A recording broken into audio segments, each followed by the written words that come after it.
السلام علیکم ورحمت الله وبرکاته. مبارکم سا مبارکم سا.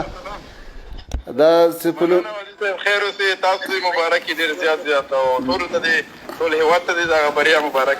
دا په لومړي ځل باندې سیمي فاینل ته ووتلو، دا یو ډېره لویه بریا ده او د نن بریا او د تیرې ورځې بریا دا یو لوی زیری ده، یو لویه خوشحالي ده. الحمدلله چې افغانان په هر ډګر کې وړاندې روان دي. موږ خو دا سیاست او پالیسي ده چې لوبې باید له سیاست نه جلا وساتو او د تاسې دغه کامیابي د ټولو د خوشحالۍ سبب شو او د لوبو په برخه کې چې کوم زیار او تکلیف تاسې کاږئ، ټولو ځوانانو ته یو ښه فکر ده.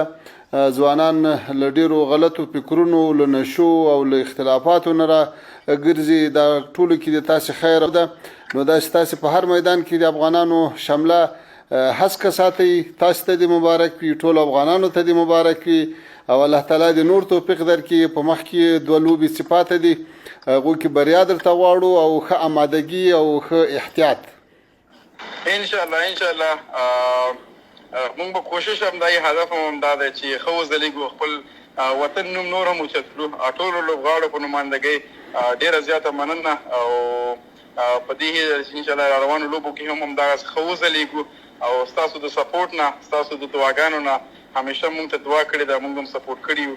نو نړۍ مننه او انشاءالله لوبډله ډېره چمتو ده په دې چې دا روانو لوبو کې دې نه هم ښه وځلیږو او خپل هیواد ته نورې خوشحالۍ هم راوړو. د خیر الله تعالی مو له بریاو نه برخمن لره، خدای تعالی هم کامیابه راستانه که.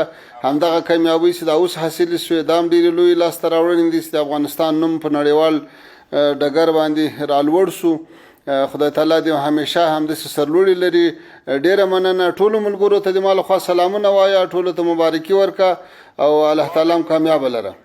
ټولو ته به زه انشاءالله مبارکي ورسوم. نړۍ مننه، خوشحاله اوسه. خدای مل شه. په مخه ښه، په مخه ښه.